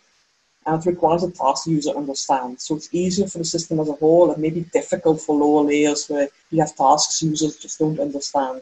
Users are not perhaps very good at the modeling bit, but they are very good at the design and adaptation and those kind of things.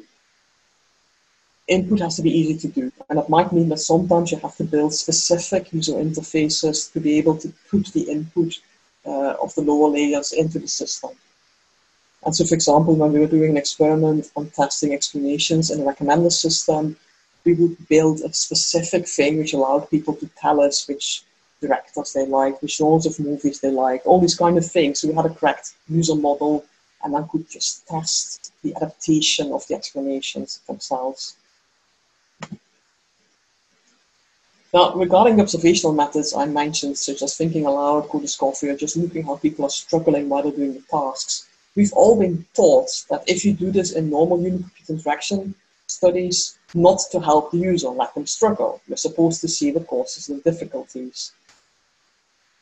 And not to ask direct questions of the user, like, what do you think this label means, and things like that, or guide them. That's like, you shouldn't be doing that. However, if you're dealing with an adaptive system, sometimes the user may just not even notice the adaptation, and you're really interested to think what they think of the adaptation. So you might have to ask them, and make a note that you asked them, and take that into account to later say maybe it wasn't visible enough. So for example, there was a study once by someone who really wanted to know about Scrutability, and they built a Scrutability tool so people could change their user model. And he wanted to know what people thought about it. And none of his participants ever actually saw this thing. So they didn't even notice this tool existed. So in that particular case, it is okay to tell people, look, there's that tool yet. Could you click on that for a moment to tell me what you think about it? Yeah, see if you can use it. That's fine. Yeah, or you have to explicitly put adaptation-related activities in the task to make sure that the adaptive bit is not overlooked in some way. Another method you could use is one I've called the play with layer method. And And basically what that means is you give people the layer and just let them play with it. So instead of giving them very specific tasks, you let it up to the user to decide what they're going to do.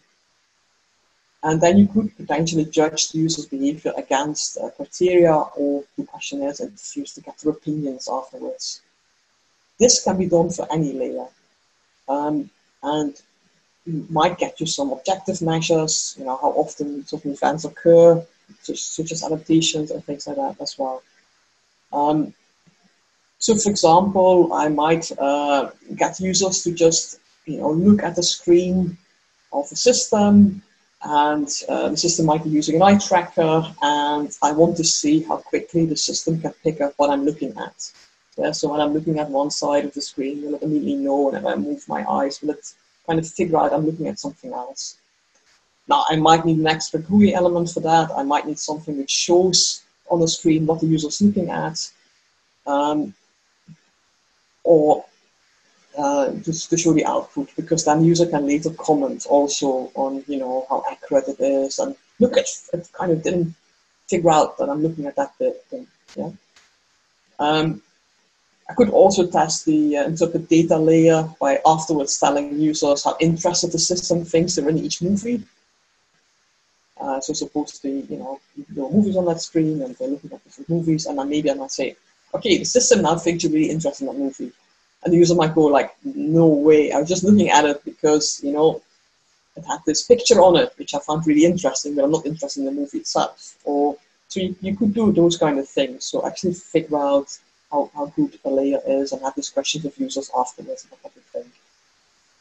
And in this case, you might not need an extra GUI. You could just kind of replay the interaction so that people actually see what they were looking at that particular moment in time, and can comment on why they were looking at it if it wasn't correct, the interpretation which was made. Another example is the site adaptation layer of a group recommender. So this one was a simulation we set up of a couple of people in a group, and they would walk in and out of the room, and based on the people in the room, the music would change. Yeah, so people could just play with this. They could make Jane and Peter and John walk in and out of the room. We know the individual preferences for music of these people, and they could see how the music was changing. The music was playing, and then we could have discussions about what they thought about it, and whether it made sense that when Jane walked in, this happened, and how it would feel to be Jane and walk into that room, and things like that.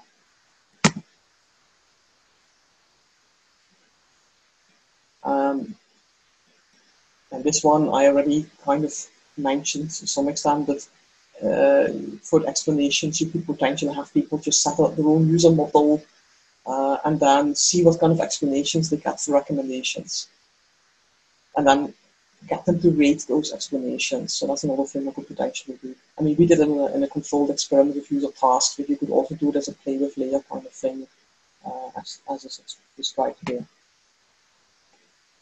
Advantage of play with layer is this can be done before the underlying layers have been implemented, but you have to have some implementation of the layer itself, though you could also use Wizard of Oz here potentially. Now the layer input has to be understandable and producible by participants. So they can't just put Bayesian user models in, so it wouldn't work for that. But they can tell you to what extent they like the cricket and to what extent they dislike the football, for example. And you can then see what happens with the adaptations.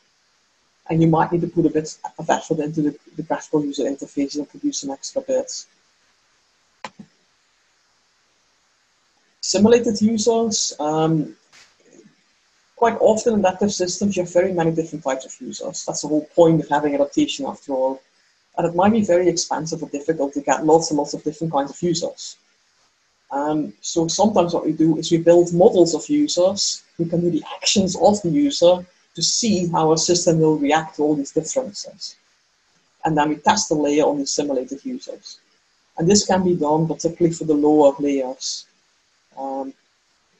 Because the simulated users can't really make, you can't really see how they react to the apply adaptation things very well, because it's more difficult to model, but the earlier things we potentially do.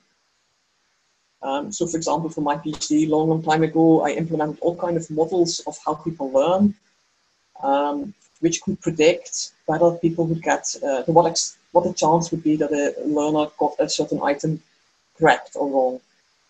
And then I use those models to figure out how different strategies for deciding which items to present to a user to learn would result in how quickly they would end up learning them. Or in a group recommender, I built models of the affective state of people, so how I felt they would be feeling after a sequence of items. And those models had all kind of parameters in them, and I tested all kind of different parameter values to see, you know, what people's emotions would be if the group recommender used one strategy or another. And I could still draw some conclusions about which strategies were better than others, you know, which ones always would make people miserable, and which ones tended to be okay if I used certain values of the parameters. The good thing about simulations is you can test a lot of things very quickly. The bad thing is, of course, that if I build the simulation and it's going to test my algorithms, then the same wrong assumptions which I put into the algorithms might also be there in the simulation.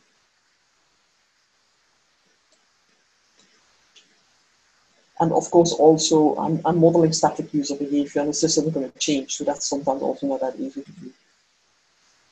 Then finally, we also have cross-validation. So cross-validation is typically done, you do data mining first to figure out what the algorithm should be, and then use cross-validation to see how well the algorithm is you have produced from the data mining. You can do this if you have a gold standard, so you know what the real output should have been. You split the data into training data and test data. You do the data mining on the training data to inform the design. You then use the test data to see how well this algorithm now works on the test data. And if you do this multiple times, so you split it and you test, you split it and you test, you know, you split it, make the model and you test, you can call it n-fold or k-fold cross-validation. So 10-fold cross-validation is nothing else than I did that 10 times. Yeah, and I gave you the average results on the findings I found. This is typically only possible for the lower layers. For example, in this particular case, someone is trying to decide on a utility function, so something to decide on the best items for a particular user from collective preference statements. But in order to do this, they needed, you know, known ratings as well as these preference statements to be able to test it. So you need to have the gold standard, otherwise there's no point in doing this. So this is particularly good to validate implemented designs from data mining. However, very often they only investigate accuracy. And even if they do accuracy correctly, so they also do precision at 10 and not just precision, you know, accuracy is not all in the world. Yeah, there are other interesting things to know about the recommender system, such as whether there's serendipity of breadth of experience and all these kind of things. And another problem is often when you report an accuracy, don't just say my accuracy kind of improved a tiny little bit. That's not interesting. Also look at in which cases did it not improve and try to understand, you know, what kind of mistakes it's still making. So by now you should understand this table. So here are all the methods, when they can be applied, what goes in and out of the layers, who is doing it, how you're doing it, and which layers you can typically apply them for. So as I said, you know, this is just guidelines. You could potentially apply certain methods also to other layers, but you have to think about how you do this. So in summary, task-based experiments is only one method for evaluating adaptive systems. Just like cross-validation is only one method. So depending which tradition you come from, think about all the other methods as well. And evaluate early on, not just at the end. The formative aspects are important. It's not just important to know how good your layer is or your system is, but also what is actually causing the problems. And you need quite some skill to evaluate the data separately, and I'll show you some examples of how this can be done. Now, what method is best also depends on the type of system and when the evaluation is happening, and you might need to adapt traditional methods to suit requirements of an adaptive system. There is a schema in the paper which is linked to this tutorial, which shows you which method is best in which circumstances. Now to introduce the hands-on session, second part. In the previous part, you decided which aspects of the system you wanted to evaluate, and what the layers were. Yeah? So you said, okay, these are the layers, and for that layer, these are the things I want to know. And you probably focused on one layer and said, okay, for that layer, I definitely want to know these kind of things. In this hands-on part, what you're going to do is take that and decide how you're going to do it. Which method are you going to apply? Yeah, so select a data evaluation method and the collection instruments and relate this to the output of the first section. So you go back into your groups now, the same ones you were in before. And if you joined late, you will be added to one of the existing groups. And then decide on the evaluation methods to use. And obviously think about how this can actually answer the questions you have and how it links to the criteria. Okay, enjoy your work in the hands-on session. Hello, everyone. Group 1 is back. I guess we have everyone back except Alex's group. Ah, no, there he is. So I think we're all back in the meantime. Is right. An interesting question came up when we were finishing in the group I was in, that people might want to share because one person was taking notes. And I thought that if they like, they can put things directly in Slack in the main channel. But of course, if somebody would rather not do that, they can also share it directly with the people that were in their group. Let me ask quickly, is it possible, do we have the lists? Do we know who was in what group? Excellent. So we can share at least that, and then you can choose how you would like to share the things. Yeah, are there any questions or any other points before we go into the last part of the tutorial?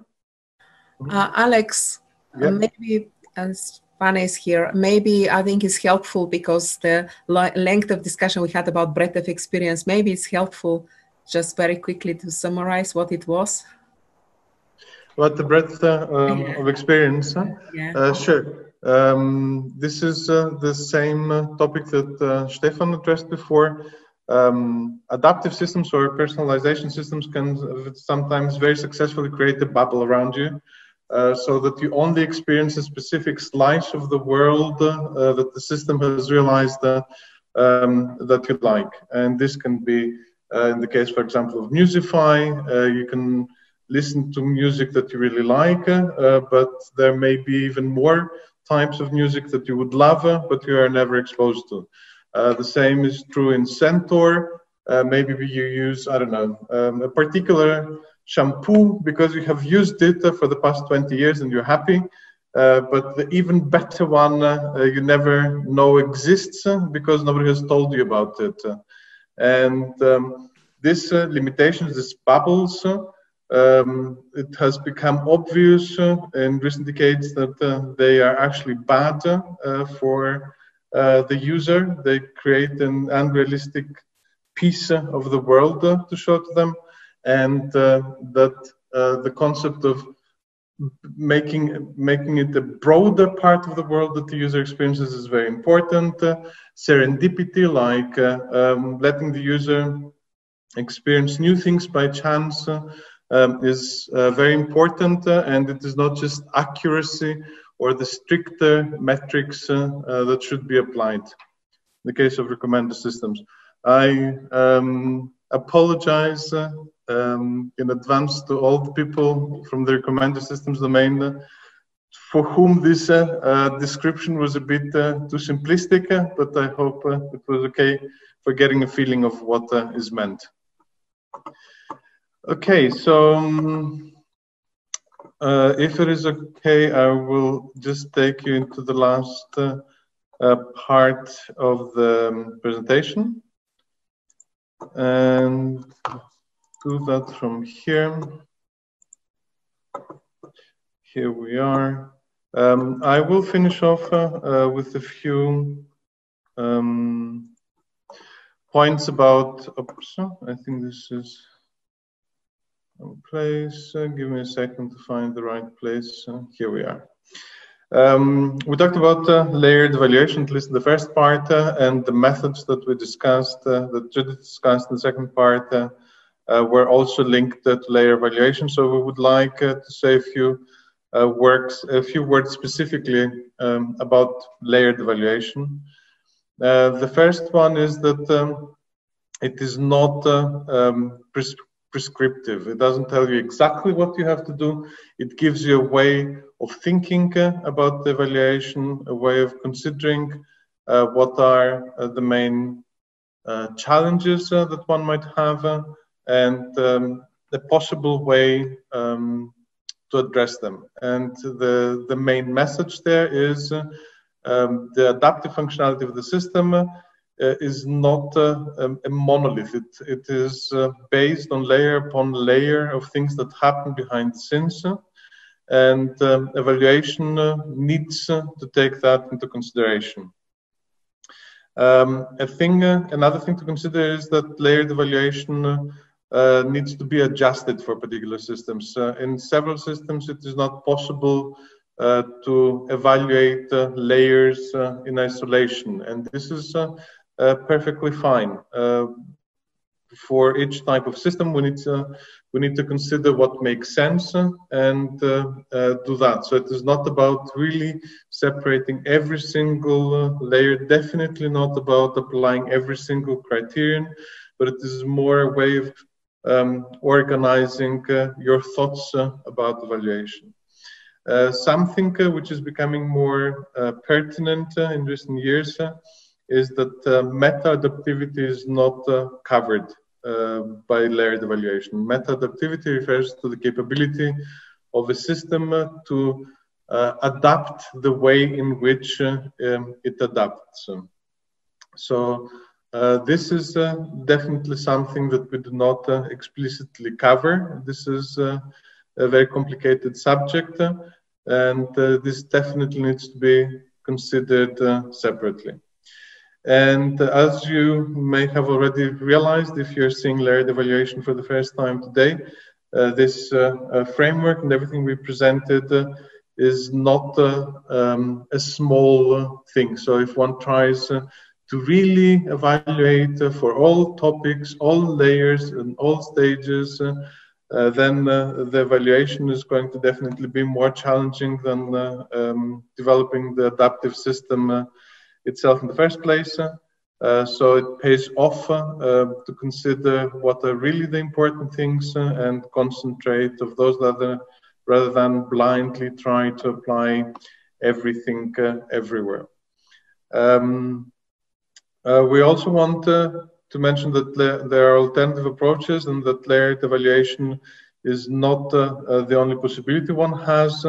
There are different ways of looking at adaptivity, and there have been suggestions in the past about how to address specifically adaptivity with slightly simpler systems. And there are also approaches which are domain specific, like for example, for evaluating user models or learner models, or specifically for evaluating recommender systems. And we will share the slides at the end of the tutorial. And in the reading list, you can find a lot of those approaches listed. And it would be our suggestion that you at least have a look so that you're familiar with what exists out there. The next thing we would like to share with you is some of the pitfalls, some of the things that might go wrong or usually go wrong, and you should be aware of when you're starting an evaluation. It is human nature to not always learn from the mistakes of others. We typically prefer to make the mistakes ourselves again. But in the hope that there's some of the messages here stick with you, we will try to at least enumerate the most important things. One of the take-home messages is what I mentioned before. The evaluation of adaptation needs to happen throughout development in a piecewise manner, And the main message here is you need to be aware what layer or what constituent of the system you're evaluating and target data. And the second message is that you need to make sure that you can collect data which can be interpreted in a clear manner, and to run pilot tests before you run big tests that are not guaranteed to provide you what you need. So some of the pitfalls, and there's a paper by Stephan where all these things are discussed in great detail, and I would highly recommend to read that. But to go quickly through the list, do not plan big evaluation studies that simply happen at the end of a project, because they may really go bad, and at the end of a project it is already too late. A very similar thing is when no resources are left in a project in order to do the evaluation. The resources can be of different types, temporal or human or monetary in some situations. A third point is about the control conditions, and this is something we have already discussed, comparing against the wrong thing. Then a fourth point is insufficient time for adaptation. A lot of systems need to take their time until they have the right model, until the adaptations converge to something that is useful for the reader, for the user. And you need to make sure in your test that this is accounted for. The fifth point is that there is very often too much variance in the data that gets collected, so it is not easy to then decide what you have to do about that. Criterions and their choices, I guess you have had already the experience in the group work, the hands-on work today, that this can be less than trivial, and choosing the wrong one doesn't help. Judith made a very good point about the visibility of adaptation effects, and gave the excellent example of if you don't know that something is being recommended to you, then you don't experience any part of the recommended system. An eighth point, I'm sorry about the background noise. I'm in a place where I cannot control that. I hope it's not too bad for everybody. The eighth point is that the statistical analysis is problematic, and the types of statistical analysis that get applied have changed over the years. There's a large debate about what exactly is appropriate at the moment in modern statistics, and I encourage everybody to have a closer look at the ongoing discussion. Then we have a problem that was more pronounced in the past, but in recent years has become a lot better, that the evaluation results are reported either in a manner that is relatively incomplete, or unfortunately very often in the past more anecdotally. But like I said, the things are better now. And the 10th and last point here is that other system aspects other than adaptivity may very well interfere with the evaluation studies and make it difficult to tell if the results that you got really have to do with adaptation or with things that were uncontrolled variables. So this was the end of the slides. Like I said, there is a reading list at the end, which you can go through. And I think I'm speaking for Stephan and Judith also, that we would be very happy if people got in touch, if they have questions or if they would like to discuss things in more detail. And I think I'll now be quiet and let Stephan and Judith also say a few closing words. I don't know whether you said so already, but we also made some sample solutions for the hands-on sessions for one of the two systems at least. I guess this forgot to mention that we have that, and we will be happy to share that. Yes. Would you like us to do that now, Judith, or? I think we will share things on the Slack channel. I think that will probably be easiest. Yeah. Okay. It's not linked to this meeting, but it will be on the Slack. Stephan? Yeah, so take-home message, it's complicated, and well, you need to learn, or you need to know a few things about evaluation, and we're really just trying to share our experience so far here so that you can learn from that and you won't commit the mistakes that we did in the past. And so that overall as a community, we produce better evaluation results to progress the community. This is not just about producing better systems, but also producing better insights into what works, what does not work, how to improve it, so that we have better insights in how to do better user modeling overall. Yeah, and I guess one final thing which I already said, I think, is when you're a PhD student, don't try to conquer the world, yeah?